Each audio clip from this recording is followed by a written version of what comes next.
What's good, YouTube? We keep rolling along with the MLS previews. We're back for week 29. After week 28, we finally returned to the normal slate after Leagues Cup. And since the last episode, we had the Leagues Cup final, and LAFC went over to the Crew for a rematch of the MLS Cup final from last season, and the Crew continued to have LAFC's number. They win another trophy. It was a tight game. The LAFC equalized on a Giroud corner header, and then Cucho just does what he does once again. Got his second goal of the match to make it 2-1 in stoppage time. Bad moment for Lloris on a cross that just went in because he had to respect the kind of run from Russell Rowe, I believe. And then Cucho with an assist to pile it on even later in stoppage time in the dying moments. 3-1 was the final score. So the Crew with 2 trophies in the last 9 months, including a third final, which they lost to Pachuca.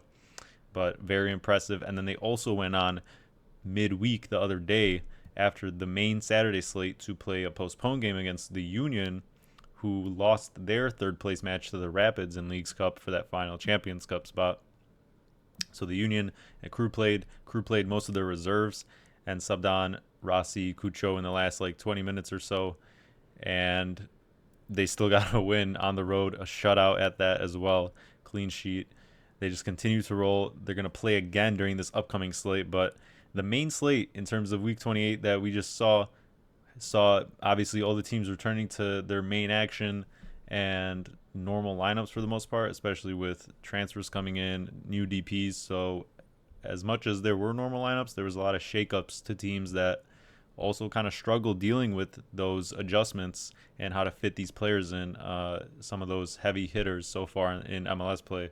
There were a lot of upsets, starting with RSL, who lost 2-0 at home to the Earthquakes, who are currently going to be the wooden spoon winners, and it looks like no one's going to, be worse than them. And then Houston at home to Toronto. They piled the pressure on early. They left that possession. They just didn't. They were very wasteful with their chances. And then Toronto stole the show with a goal late and held on for that win. Austin going on the road to give Nashville their 7th consecutive MLS loss and 8 out of their last 9 games, including Leagues Cup. Nashville really looking poor with Callahan at the helm. And then Orlando City, who went into Leagues Cup and then also performed well in Leagues Cup hot, 3-0 on the road to Kansas City, who is also one of the bottom teams in the West. But a good morale victory for Kansas City, who also had a Open Cup semifinal, which we'll get to, and they advanced over Indy 11 to get to the U.S. Open Cup final. So 2 straight wins for Kansas City.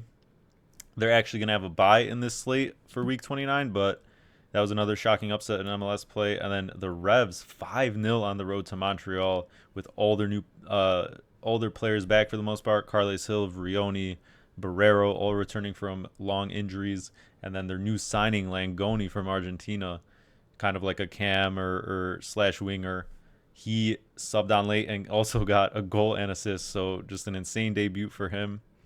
And also Miami over Cincy, extending their Shield lead now, kind of putting it out of reach for at least the Eastern teams. The Galaxy are still kind of there, and LAFC have some games in hand, but they really, put one foot over the line in terms of getting that Shield with a 2-0 victory over Cincy after playing with 10 men for almost an hour. Just very impressive defending. Cincy didn't have Acosta starting, but he came on at halftime. Still couldn't get a goal. Pretty shocking out of their side of things. And yeah, so we go into week 29 with another 14-game slate. And now we have seen most of these DPs finally get situated, or at least get some minutes. Some are still waiting on visas and stuff. We'll get to that in each game. But let's just go ahead and preview all the games for this upcoming MLS slate. So just a quick update for what happened midweek. We had the U.S. Open Cup semifinals. Sporting Kansas City, like I alluded to, continued their good run of form after beating Orlando. They beat USL side Indy 11, who made a shock run, the only USL side to make it this far. And they handled them pretty comfortably. It was a 2-0 victory. They got both their goals in the first half and then saw the game out.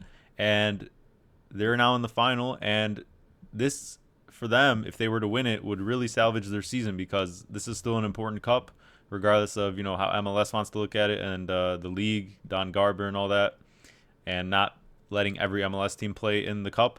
But Kansas City obviously having a very down year in MLS play. They're still, could potentially make a late push for the playoff line, but it's also very unlikely. And winning a cup like this would 100% salvage the season. So they've been going for it, and they had a strong lineup. And now they're in the final against LAFC, as you can see, who also played midweek the other day. They traveled to the Sounders, and they just have this, as much as the Crew have LAFC's number, LAFC loves playing the Sounders and have their number. 4 matchups between these two sides this season now. LAFC has won every single one of them. 2 were at Seattle, both I think 3-0 results. One of them was just in the Leagues Cup quarterfinals, and now this 4th one.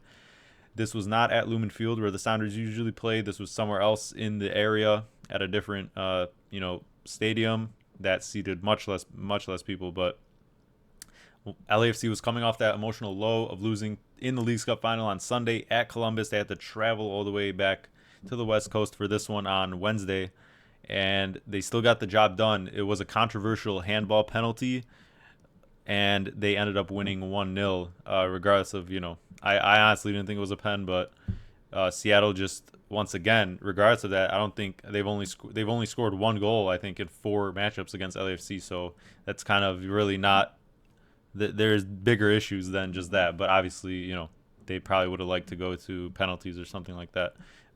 It just some teams just seem to have other teams' number, and this is one of those cases. So it's going to be LAFC against Kansas City in the Open Cup final. As you can see on the bottom there, the September 25th is going to be in the final, so in about a month.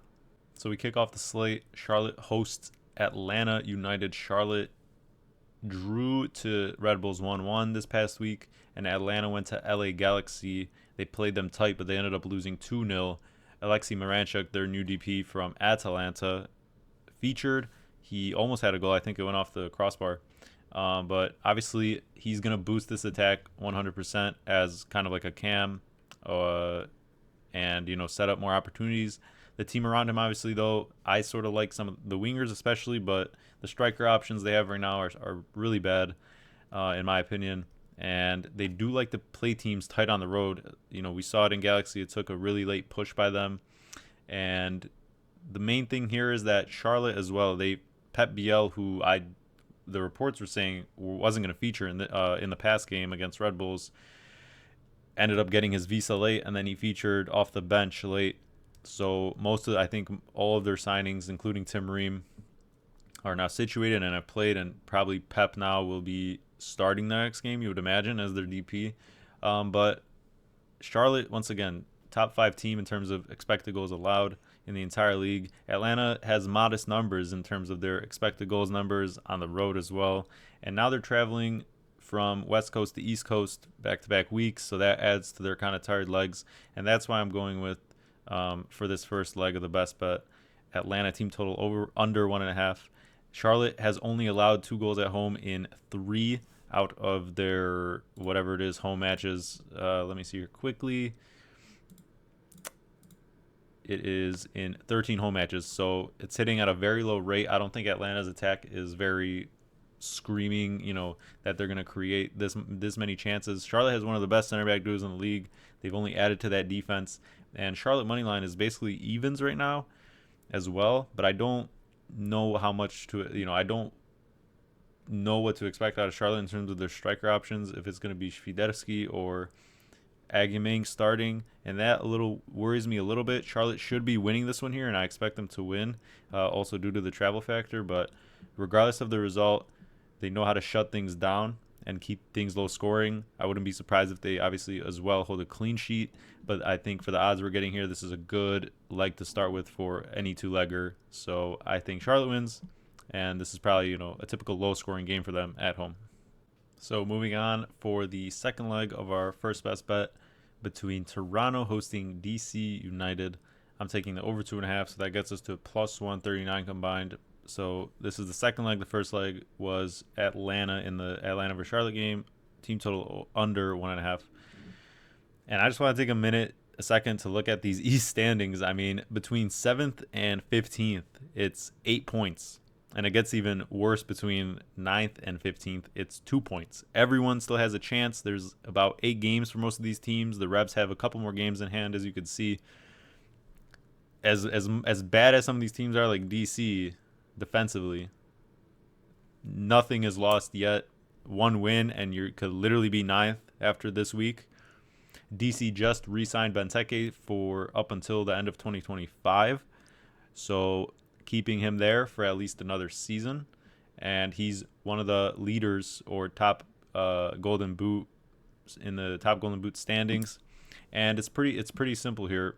Toronto did have a midweek game in the Canadian Championship where they advanced in the second leg. They did play that at home. And Bernadeschi is going to be suspended here, I believe, on yellows. But regardless, most of the Toronto players did play and log decent minutes or full minutes. But once again, DC United, both teams' the score rate, especially on the road, has just been astronomical.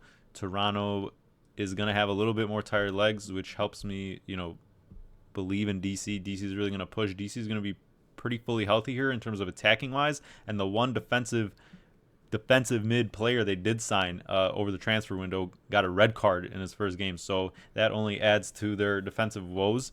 So I see no issue with goals being had here. There shouldn't be bad weather, and Toronto still, they're not safe. So as much as they expanded themselves in that midweek game, they're probably still going to go strong enough here, and really it's hard to back DC holding a clean sheet against anyone. So I feel like this isn't a both score and over bet, but both teams should have no problem scoring. And honestly, I could see DC, this game could go a multitude of ways. And I just think that there should be 3 goals in this one based on these teams' defensive records. And I think, we should have no problem getting this 2-leg over the line.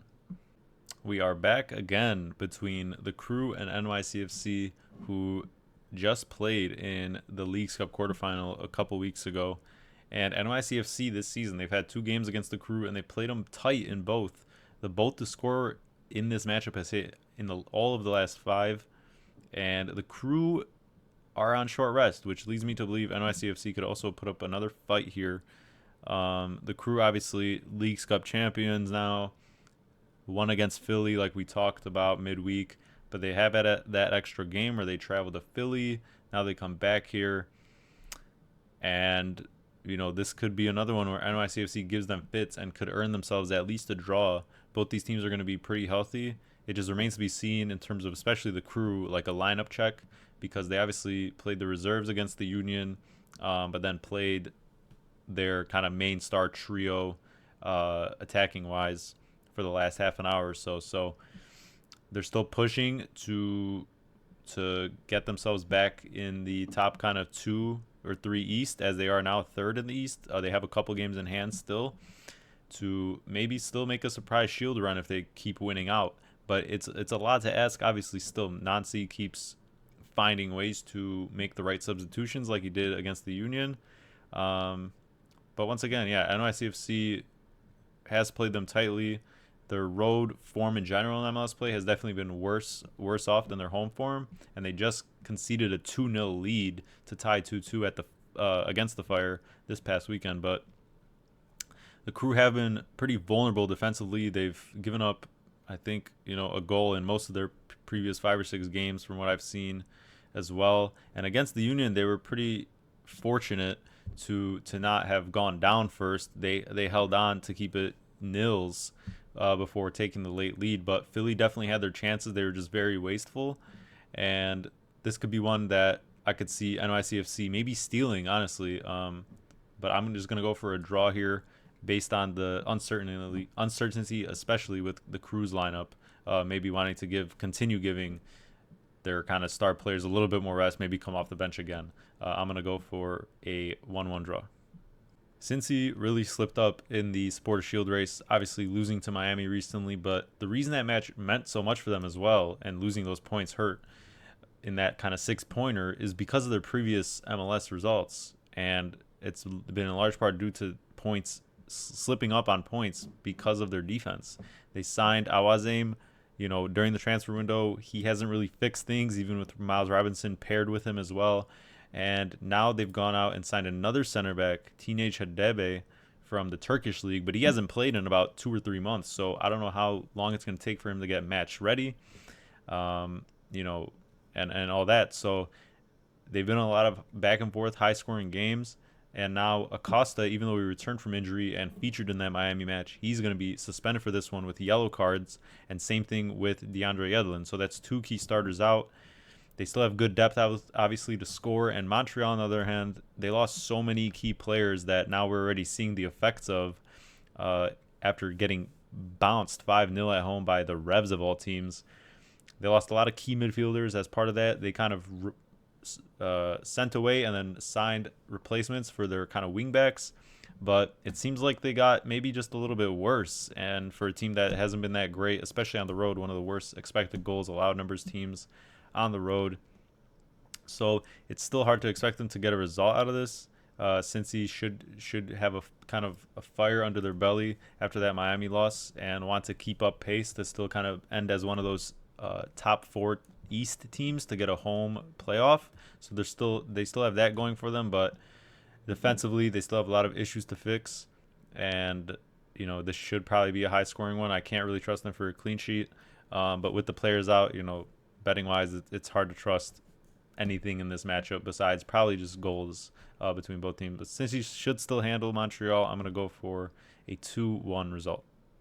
The Red Bulls went on the road and got a great draw with some good expected goals numbers as well against Charlotte, one of the best defensive teams in the league.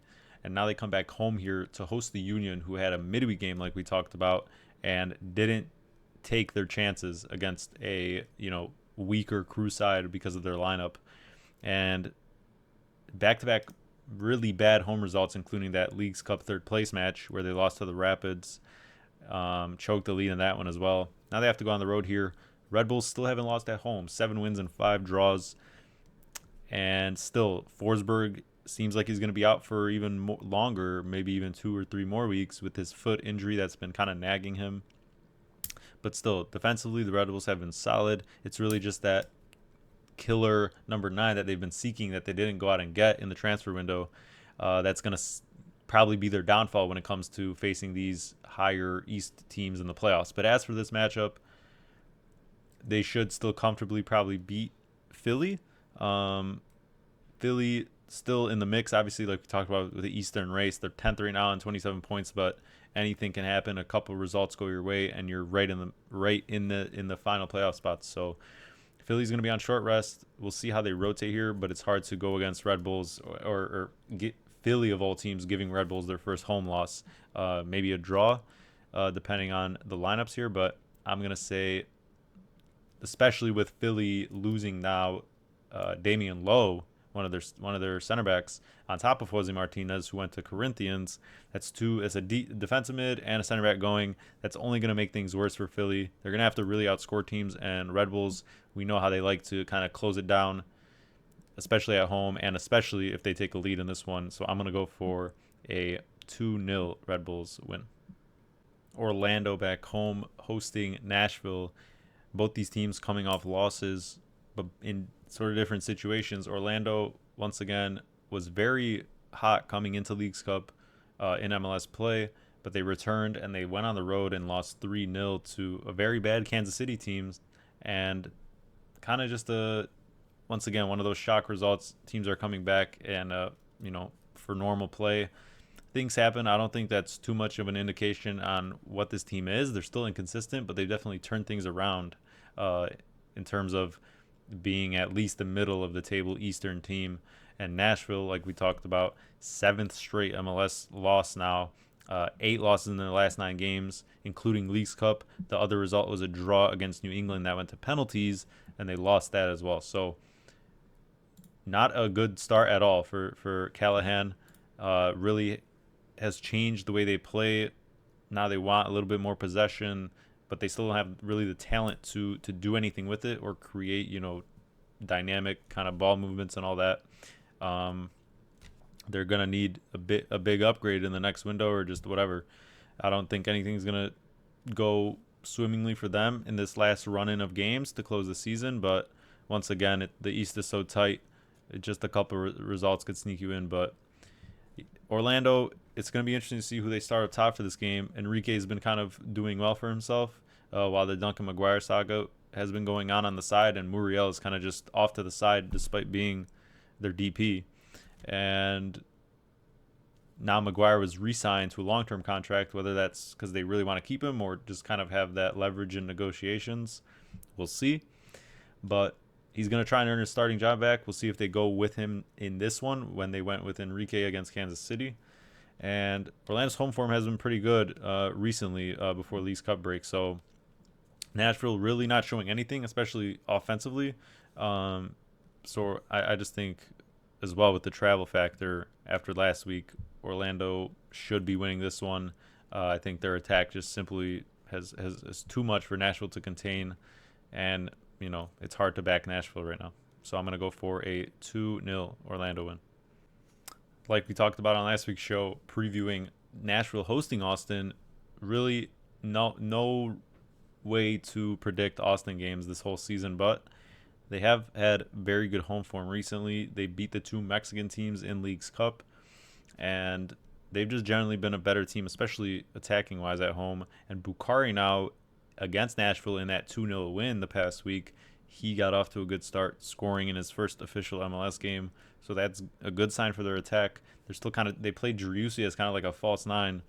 And we'll see if they really go with a true nine this game or how they decide to approach this game. But Vancouver as well, they had a midweek game. They were also in the Canadian Cup or Championship.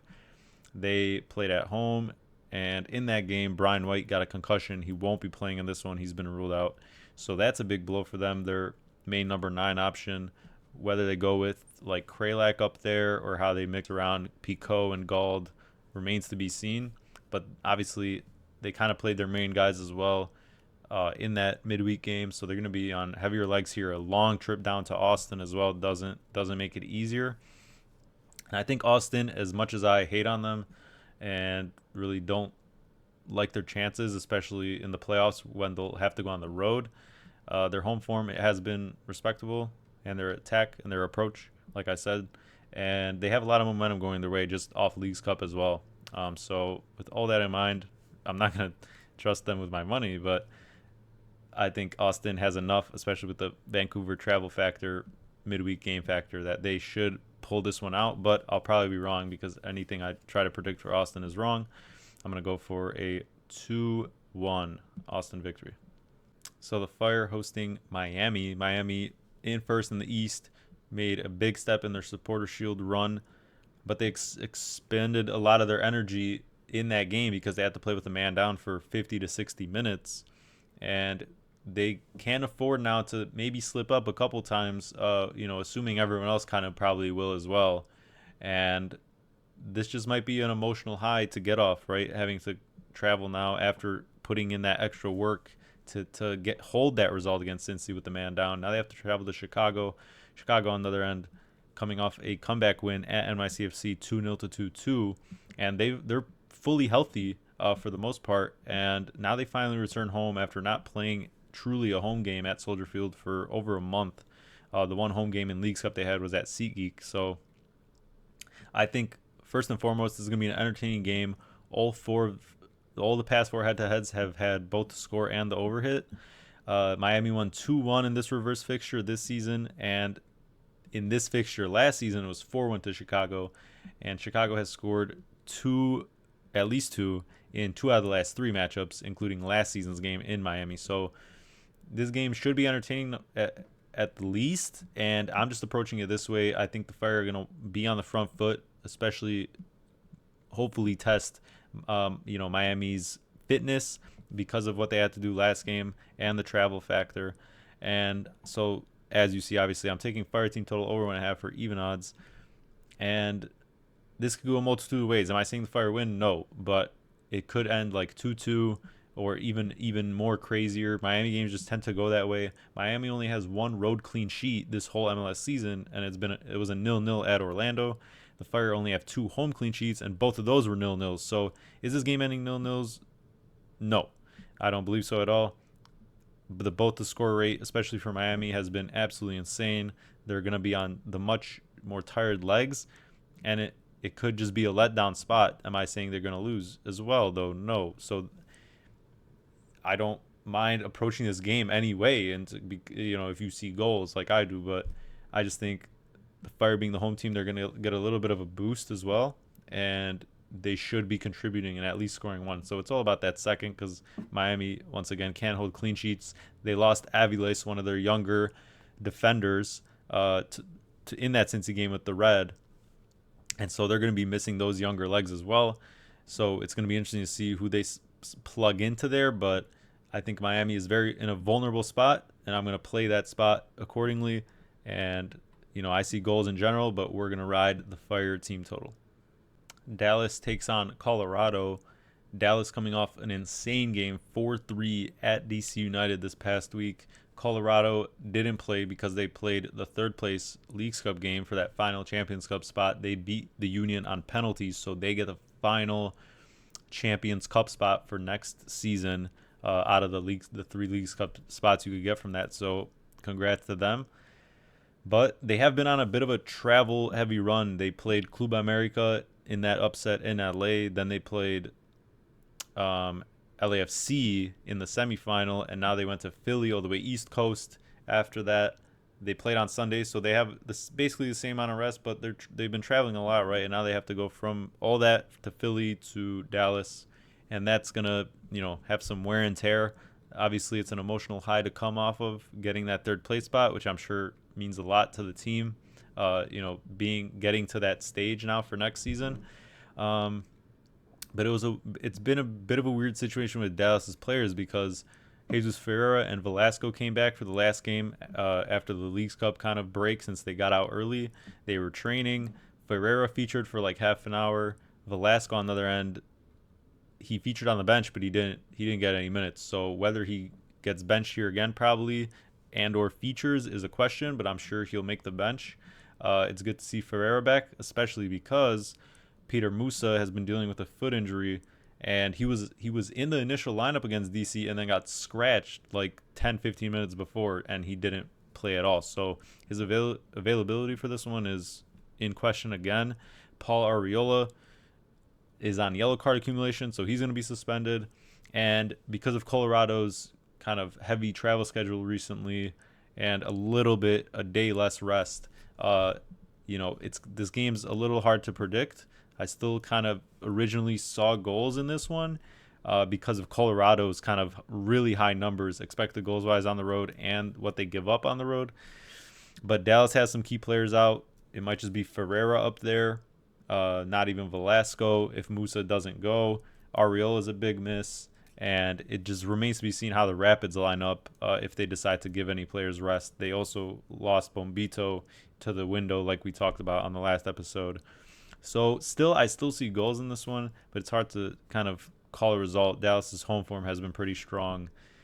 But I think it's just kind of a lineup check in terms of if I end up making a bet for this on the Twitter. But still, I do see goals.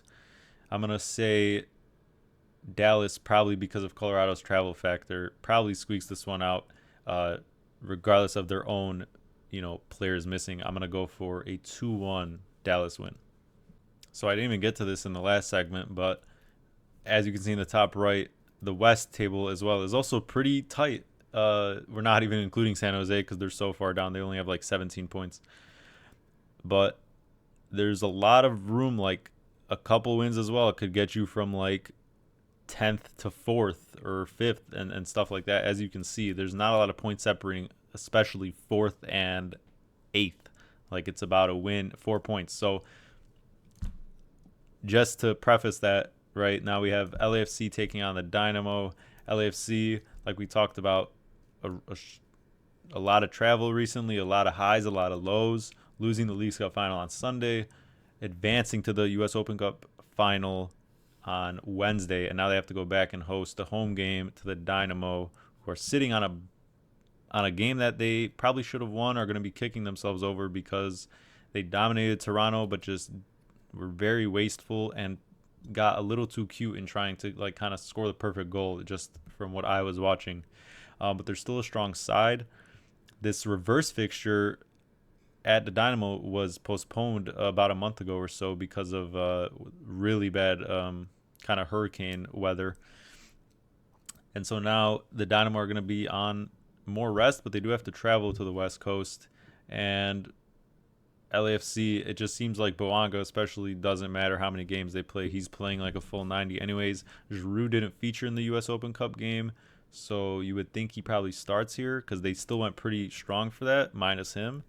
But now there's some question marks with Murillo after getting injured in the Leagues Cup final, so their defense has been a little bit weaker, and they're on shorter rest. So I could see Houston, earning themselves a draw in this one, but it's going to also be dependent on lineups for LAFC. But as it stands right now, I think they'll rotate enough that they're just kind of in this weird place right now where I would still suggest that they're vulnerable, and Houston has the talent to make this a game. It's just about the finishing. So I'm going to go for a 1-1 draw. We got the Cascadia Cup Derby with the Timbers and Sounders. We already saw this matchup earlier in the season. The Sounders stole the 3 points with a 2-1 result at Providence Park. We're back here again, though, and there is some injury news for the Timbers. Evander, who looked like he wasn't going to go at all for last week, magically, I don't know if that was like a trick or not, or if he just miraculously made a late, health comeback, but he got back in there for the starting lineup, and a crazy 4-4 game against St. Louis where Evander hits the free kick to tie it back up 4-4. That's how it ended. They stay home for this one, and their last home loss was actually in this matchup like I just talked about. But since then, 10 home matches, including Leagues Cup, 8 wins and 2 draws.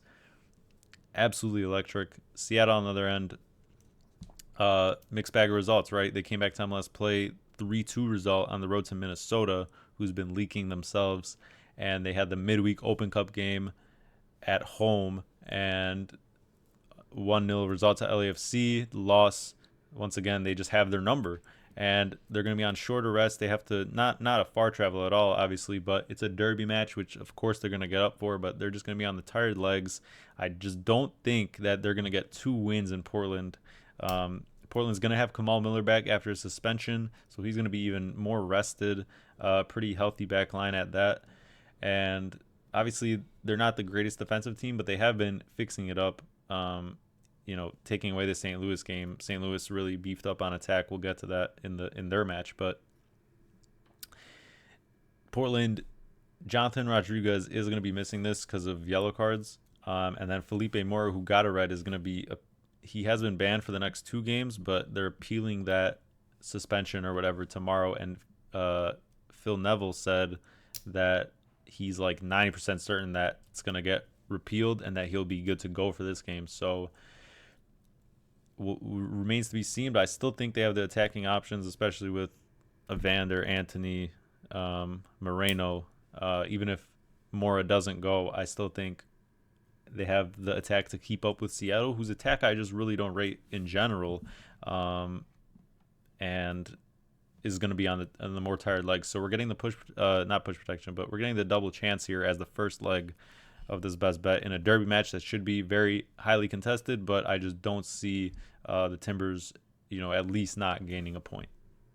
To close out the third best bet, our second leg is going to be the over 2.5 in this one between the Earthquakes hosting Minnesota. And the Earthquakes got a big win against RSL. They're dead last in the West. Once again, they're really gonna have to win out to even have a sniff of the playoffs, and it's just not gonna happen, right? Let's be completely honest. They're gonna play good enough teams that just even drawing is not good enough. So right now they're just kind of playing to end the season strongly. They're playing with house money in a way, and just trying to close out the season strong. Minnesota, on the other end, still has a great chance at the playoffs despite their really poor run of form lately. I just see both scoring in this one at the very least. And Minnesota and San Jose, 2 top 10 worst defenses in the league, expected goals allowed wise. And Minnesota especially second worst on the road, expected goals allowed numbers. But they're getting their players back. Oluse has been fully training. Yaboa got I think both goals, or at least one, in his debut for Minnesota as that replacement striker they signed. Um, Pereira, I don't think will be featuring yet because of the visa issues, but still, this attack is good enough, and they've gotten much more healthy. And San Jose on the other end, Abobasi has some back issues, I believe, or upper body issues that made him miss RSL, but still, Seattle minus the LAFC game, which obviously it's a top 3 team, and on the road they're never going to be expected to win that. The 2 games besides that, they've beaten RSL 2-0 on the road to return to MLS play, and then their last home game was the Leagues Cup game, 5-0 against Necaxa. So I still think this attack has obviously had growing pains, but I think the home boost definitely helps, and Minnesota on the other end is getting healthier. So I think both these teams have the attacking potential and just really bad defensive numbers, especially Minnesota. That Minnesota is priced as a pretty disrespectful underdog, and I think it's just because of their defense. So I don't think either team is going to keep a clean sheet in this one. But since we're just combining it, we're just going for the normal over. And yeah, it's I really don't mind if Bobasi misses this one. Anyways, Minnesota could honestly go out there and score all 3. But I think San Jose just is going to play a little bit more free-flowing and kind of try to also just give Hernan Lopez more reps as well. And I think they're just going to be a little bit more comfortable now that they're basically confirmed out of the playoff picture, and this could just be a back and forth one in my opinion. So I think it's a lower risk. I was debating even taking the 3.5 at plus alone, but we're gonna just lower it down here, water it down, and cap this off with the Timbers double chance. To close out Saturday's slate and close out our best bets, we're going with RSL taking on the Revs. And this is going to be a 2-unit play for the show and our finals best bet. But this is the first leg of it. The second leg is going to be in the Galaxy and St. Louis game, which is the standalone Sunday game. But just focusing on this leg here, RSL, obviously a bad loss to the Earthquakes this past week. They were getting players situated, Goncalves, their new kind of number 10, and then the winger from Australia. They still don't have Marchuk, I think, ready with the visa, but getting players situated in the right spots, things are just going to happen, and I'm not, getting too concerned about that. But the thing is that they have been really on a very bad streak of non-clean sheets. They have been one of the best defensive teams for the first kind of half of the season, but kind of since then, kind of with the Glad injury, and even since he's been back, that kind of started it. But even with him back, it's been a very long streak of no clean sheets. And the Revs, on the other hand, obviously one of the worst expected goals allowed numbers teams, home or away. Their expected goals on the road isn't great. But I am kind of biting here. I am a little bit more interested in the Revs with all these players back. That was kind of part of the read with the last weeks against Montreal. Montreal didn't do their part of the job for our bet there, but the Revs certainly did. They scored 5 on the road at Montreal with all their players back. Carly Silverioni, and now Langoni featuring as that kind of number 10 pair or winger. That gives them many more options, and I really like where this attack has been. So I think RSL is vulnerable defensively, but I just see goals in this one, and that's why the first leg we're going with over 2.5. I'm not going to get cute with the score because that did burn us last week, like I talked about with the Revs game. But because RSL, the Revs could just lay a dud, right? And but they could still get destroyed at the same time. Like this could be 3-0 RSL if all goes right, but. RSL won't have Chicho Arango. He had I think it's a hamstring injury in that game as well with the Earthquakes, so he's going to be out I think at least 2 weeks based on what I've seen. But still, everything besides that, everyone attacking wise is healthy. Goncalves has played his first game, and they could maybe run Santos at that 9, but we'll see. I still like this offense. The Revs also lost Brandon Bai, one of their wingbacks, early in that Montreal game. And now they're playing a very younger player who hasn't gotten too many reps. So really, it's really about the Revs contributing a little bit. But I think RSL attacking wise definitely bounces back, but they're definitely vulnerable still. And the Revs do have to travel from Montreal to RSL, where they have that altitude advantage as well. It's a long trip, but I still see the potential for the Revs to contribute here. But their defense is just so bad as well that that same factor can let RSL just run riot, even without Arango. This attack is still elite. They slipped up obviously in that first game, like we talked about, but I just like the potential for goals here overall. I was eyeing the 3.5 as well, but there's a lot of spots I like this week where I think we can just water these down and sweat a little less, and it should just come home for us. And this is definitely my favorite over of the slate. So we're going to start this 2-unit off with the over 2.5 in RSL Revs. So we move on to the only Sunday game, like we mentioned. It's St. Louis City hosting LA Galaxy. LA Galaxy sitting first in the West, and Marco Reus with his introduction got LA Galaxy over the line against Atlanta with a 2-0 win this past weekend. He set up Ricky Puig for a banger goal, top right corner, and then got the second goal after that. Beautiful introduction. He's finally acclimated to the team in terms of minutes. We'll see if he starts here. I think he does, though, because Ricky Puig is going to be out for this one. But this doesn't change where I see this game. As you can see, this is the highest watchability for me of the week at 90. And since St. Louis got all their guys acclimated, the Germans and Becker, it's just been overs galore. It was 2-1 against Dallas in the first Leagues Cup game. It was 1-1 against Juarez. Both scored anyways. Both have scored in the 5 past games, including Leagues Cup. 3-1 against the Timbers in Leagues Cup. 4-2 Club America, and then this past weekend 4-4.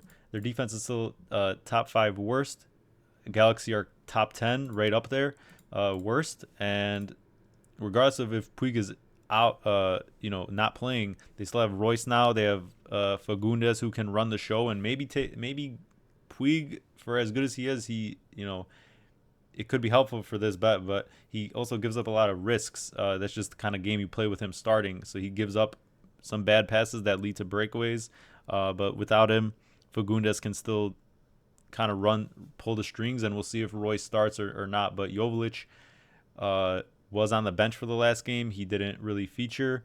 And Vanny said that, they just didn't want to risk him too early. So I think he should be at least featuring off the bench in this one, if not starting. But still, with the addition of Royce, this attack is just too elite, man. Galaxy will still be missing Aude at the wingback. On the road, they're obviously much more susceptible to goals, as bad as they already are defensively. So St. Louis really beefed up their attack. They're going for this final push, even though they're pretty low in the standings. But attacking-wise, they've been showing out since they got their guys. And on the other end, they're not reliable at all defensively. And this should be the most entertaining match of the week. It's beautiful that it just worked out this way, that it's the standalone, because it truly is a kind of primetime game. There should be lots of goals. Main line is 3.5. We're juicing it down, and both should score. But honestly, either team could put up the 3. Galaxy obviously being much more, like I said, poor defensively. Obviously not losing at all at home, but on the road they do stumble a bit, especially defensively. But St. Louis still not good for a clean sheet at home. So we're going to juice this down as well to pair it with the RSL Revs, and that's going to get us over to the plus money side to close out the last best bet and the 2-unit play.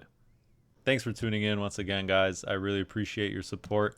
I'm really looking forward to this upcoming MLS weekend.